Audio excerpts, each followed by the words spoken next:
Untuk saat ini kita tidak pernah mendapat bantuan dari pemerintah. Pemerintah juga tidak kenal sama saya.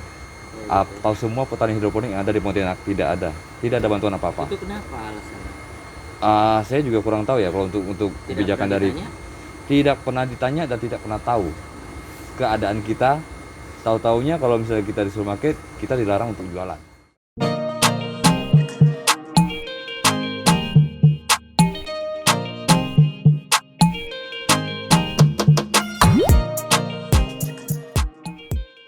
Saat ini saya sudah berada di Hydroponic Lowest Hydro Farm. Dan di sebelah saya sudah ada Bapak siapa? Willy. Bapak? Willy. Nah, saya ingin bertanya, dari kapan hidroponik ini dibuat?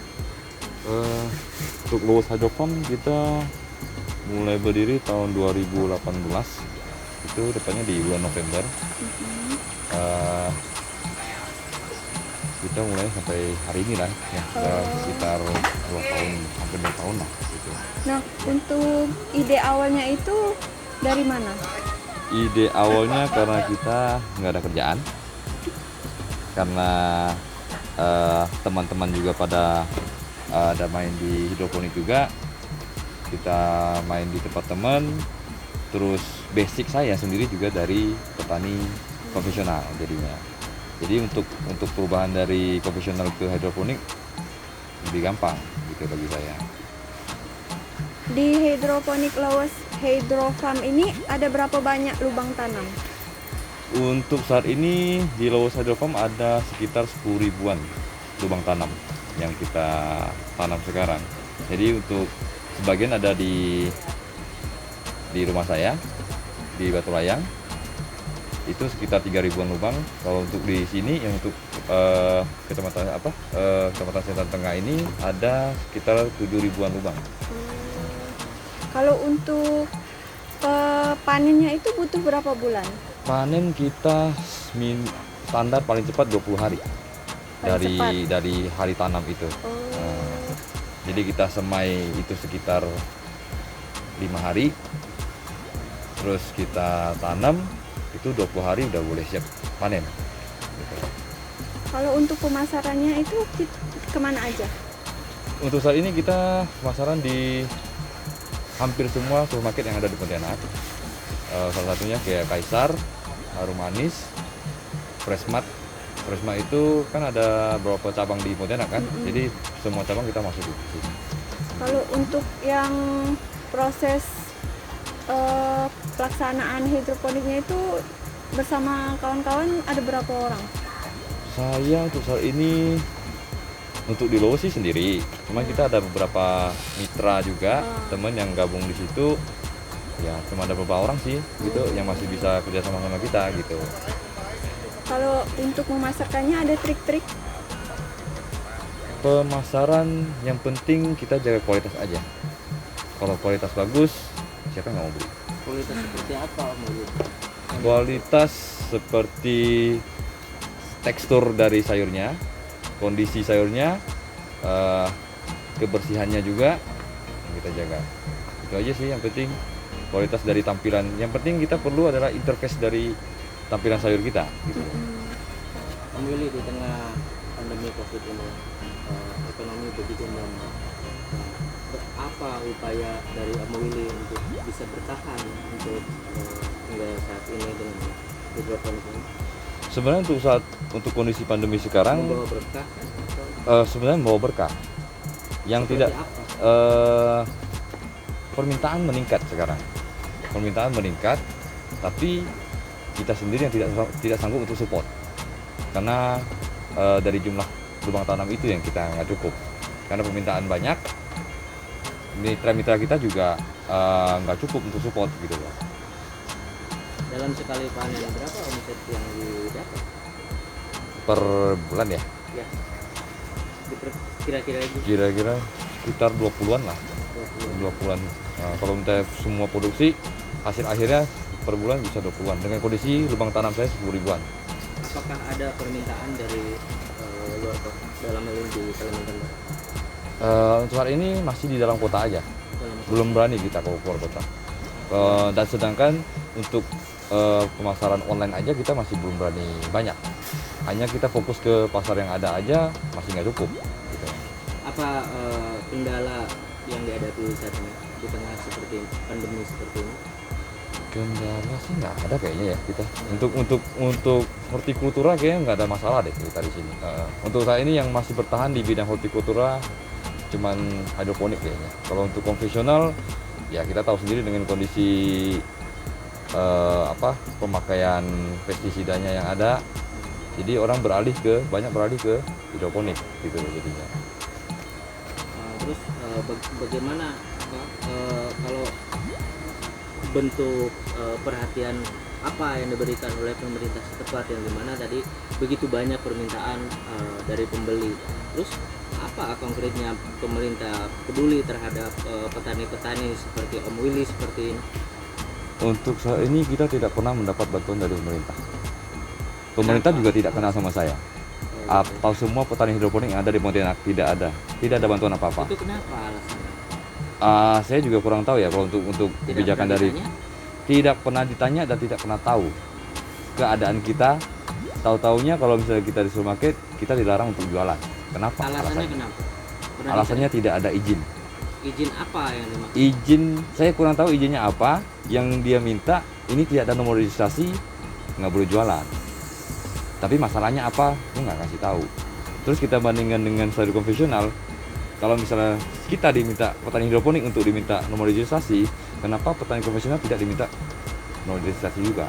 Itu sudah berapa lama seperti itu? Hampir Kendala setahun. kayak gitu. Hampir setahun. Saat ini pernah juga ditanyain kayak begitu? Sekarang udah nggak pernah lagi sih. Pertama aja itu dari BPOM ya yang nanyain. Sedangkan mereka bukan ranah mereka untuk nanyain kita. Karena mereka itu produk olahan, bukan produk mentah seperti kita gini. Kalau sayuran kan nggak bisa diminta untuk nomor registrasi ini BPOM gitu loh. Mohon maaf, modal awal berapa untuk membuat seperti ini? Tidak murah tentunya. Kalau untuk saya ini saya udah pakai modal yang paling murah sekali dengan Berapa? dengan Kalau boleh tahu. hampir 50 lah. 50. Itu 50. mohon maaf, uangnya dari mana? Saya sendiri itu ya dari Nabung atau apa? enggak dari apa? Pinjaman atau Pinjaman dari pinjaman ke bank, ke koperasi gitu. dari koperasi? CU ya. Iya. Itu tahun kapan ya? Kalau boleh tahu. Dari 2019 kalau kita mulai Saat itu. ini udah 2020. 20. Artinya udah 1 tahun. Iya. Dulu awalnya memang Pak Willy bekerja apa?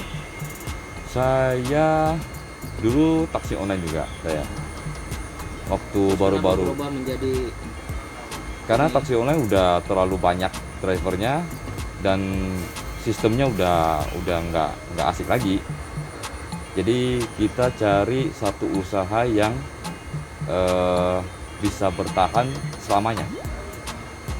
ngomong-ngomong, Om Willy kan pernah ya jadi bekerja migran Indonesia di Asia Tenggara ya, Ya. di beberapa negara Asia Tenggara gitu. Nah, di sana pernah nggak belajar ginian? Justru kalau di sana kita Pernah. nggak pernah. Kalau untuk pertanian hortikultura kita nggak pernah. Justru di sana saya malah lebih ke teknologi di sana di luar. Jadi kalau untuk kayak salah satunya di Malaysia, saya belajar ke banyak KIT dan itu juga ya sangat berfaedah buat saya sendiri. Berapa tahun di sana? Hampir 11 tahun saya di sana. Tahun lumayan Ya. cukup lama ya. Dan setelah pulang dari situ, saya setahun di Indonesia, saya ke Jepang lagi setahun. Bekerja apa di sana? Kalau di Jepang kita apa aja semua kita kerjain. Salah satunya kayak mesin judi yang di sana yang kita bongkar pasang. Itu yang kerjaan tahunan yang setahun pasti ada terus yang kita kerjain. Terakhir Om Willy, apa harapan Om Willy terhadap pemerintah yang dimana menurut pengakuan Om Willy tidak pernah ada perhatian? Apa harapan Om Willy ke depan? Saya cuman berharap diperhatikan, disosialisasi, jangan hanya minta tapi tidak pernah mensosialisasikan program-program apa gitu. Pendampingan Pendampingan seperti apa selama itu ini pernah tidak Tidak dilakukan pernah. pendampingan oleh pemerintah setempat? Tidak pernah. Tidak, dan tidak tahu. Dan tidak ada yang tahu saya adalah petani hidroponik di Pontianak Utara yang menyumbangkan banyak produk saya ke kota. Itu menyuplai ke kota kota. dari Pontianak Utara. Yang dari kota malah lebih kenal sama saya dibanding yang tempat kita sendiri gitu.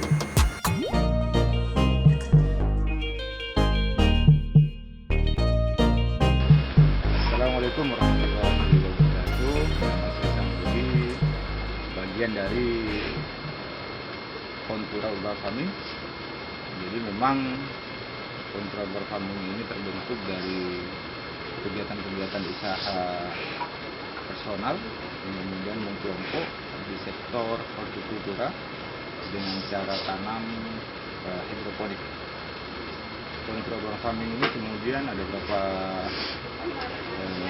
kelompok masyarakat yang tergabung, yang di dalamnya adalah WOS Urban Farming sebagai inisiator, kemudian ada KSP Hydrofarm, kemudian ada Eco Hydrofarm, di mana kesemuanya itu dalam satu siklus manajemen, baik itu dari manajemen tanam, kemudian perawatan, quality control, dan pasarnya.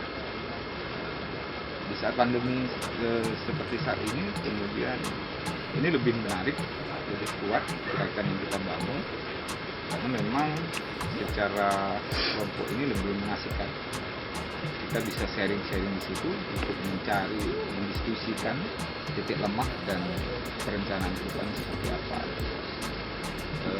Kontura Urban Farming memang berada di kawasan Pontianak Utara, terbagi di 3 kelurahan saat ini: Batu Layang, Kelurahan Batu Layang, Selatan Hilir, dan Kelurahan Selatan Tengah.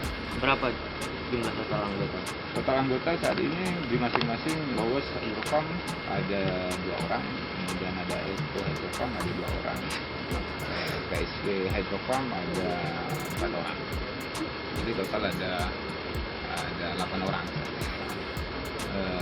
Gerakan kami memang akan membentuk konsep itu green economy kolektif yang mengacu pada bagaimana pertanian ke depan ini tidak lagi merusak lingkungan, tidak merubah tekstur tanah, tapi kita lebih memanfaatkan air ini. Ini akan menarik menjadi terobosan. Di antaranya adalah nutrisi-nutrisi yang kita racik juga kedepannya itu pure organik, karena memang berbahan baku dari kompos yang diolah oleh mangga. Nah, ini ada keterhubungannya dengan mangga. Yang kedua, kalau kita berbicara pertanian modern ya kayak gini sebetulnya. Nah, dengan cara tanam seperti ini, masa depan petani, pengusaha tani kedepannya itu akan lebih cerah, karena memang saat ini yang kita pahami, kita melihat di lapangan kawan-kawan petani itu sangat berada pada sektor yang rentan. Kenapa rentan? Karena mereka memang bersandar pada musim. Ketika musim penghujan, kemungkinan besar sayuran-sayuran yang daun seperti ini akan mengalami kerugian, karena memang terjadi pembusukan akar, daunnya rusak dan sebagainya.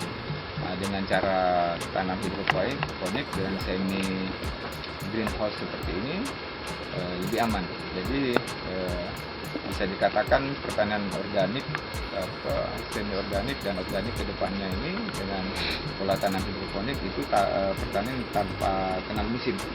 Jadi bisa produksi di musim kemarau, maupun musim penghujan. Karena memang kita media tanamnya adalah media air kan. Nah, ini sangat cocok sekali khusus di Kota Pontianak. Karena memang curah hujan yang cukup tinggi, dan kita bisa memanfaatkan air hujan itu selain untuk konsumsi juga untuk sebagai media tanam. Jadi banyak kampanye-kampanye lingkungan yang masuk dalam sektor pertanian hidroponik ini.